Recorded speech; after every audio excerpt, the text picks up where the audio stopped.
और बिहार चुनाव में मुस्लिम समुदाय के मतदाताओं को अपने पाले में करने की होड़ मच चुकी है। इस होड़ में तेजस्वी यादव और असदुद्दीन ओवैसी सबसे आगे नजर आए। तेजस्वी ने ओवैसी को चरमपंथी कहा तो जवाब में ओवैसी ने तेजस्वी के खिलाफ मोर्चा खोल दिया और पहले चरण के मतदान से पहले दोनों नेताओं के बीच चरमपंथी के मुद्दे पर तलवारें खिंच गईं।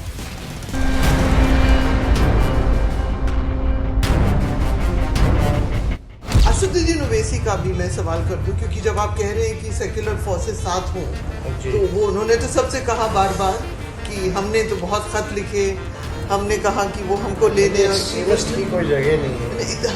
आप उनको एक्सट्रीमिस्ट कह रहे हैं on the record. Tejashwi Yadav के इसी बयान ने ओवैसी का पारा 7वें आसमान पर पहुंचा दिया। वो इतना भड़के कि तेजस्वी की पढ़ाई लिखाई तक पहुंच गए, क्योंकि एक इंटरव्यू के दौरान तेजस्वी से पूछा गया कि आरजेडी और एआईएमआईएम के बीच गठबंधन क्यों नहीं हुआ। इसके जवाब में तेजस्वी ने ओवैसी को चरमपंथी बोल दिया था। असदुद्दीन ओवैसी का भी मैं सवाल कर दूं, क्योंकि जब आप कह रहे हैं कि सेक्युलर फोर्सेस साथ हों, तो वो उन्होंने तो सबसे कहा बार बार कि हमने तो बहुत खत लिखे, हमने कहा कि वो हमको ले दें। एक्सट्रीमिस्ट की कोई जगह नहीं है। आप उनको एक्सट्रीमिस्ट कह रहे हैं ऑन द रिकॉर्ड। हाँ, एक्सट्रीमिस्ट की कोई जगह नहीं। तेजस्वी के चरमपंथी वाले बयान को सुनकर ओवैसी भी कहां चुप रहते।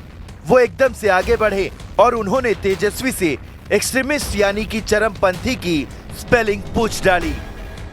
मीडिया के लोगों ने पूछा, एक मोहतरमा ने पूछा कि आप ओवैसी से क्यों इत्तेहाद नहीं किए, तो तेजस्वी ने कहा कि ओवैसी, क्या कहा उसने, ओवैसी एक्सट्रीमिस्ट है, चरमपंथी है, इंतहा पसंद है, दहशतगर्द है।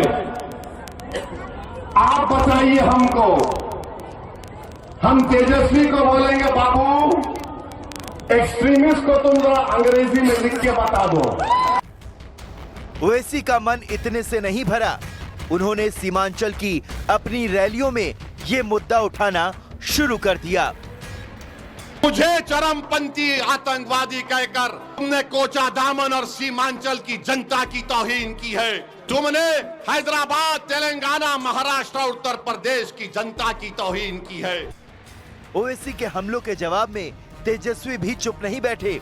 उन्होंने सीमांचल की बात की और सोशल मीडिया पर लिखा कि उन्होंने ओवैसी के सर पर टोपी और चेहरे पर दाढ़ी देखकर उन्हें चरमपंथी कहा।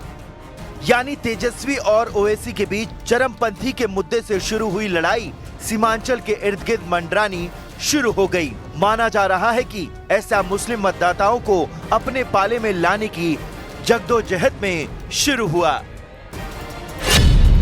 क्योंकि बिहार के सीमांचल इलाके की 24 विधानसभा सीटों में 12 सीटें ऐसी हैं जिन पर 50% से ज्यादा मुस्लिम समुदाय के मतदाता हैं और इन्हीं 12 सीटों में 5 सीटों पर 2020 के विधानसभा चुनाव में ओवैसी की जीत हुई थी। यह हाल तब था जब 2020 के चुनाव में ओवैसी की पार्टी ने केवल 20 सीटों पर ही चुनाव लड़ा था। ओवैसी ने साफ किया था कि उनका पूरा फोकस सीमांचल की सियासत पर है और इस बार भी उनके तेवरों से यही नजर आया कि ओवैसी नहीं चाहते कि सीमांचल के मुस्लिम समुदाय के मतदाता किसी और खेमे में न जाएं।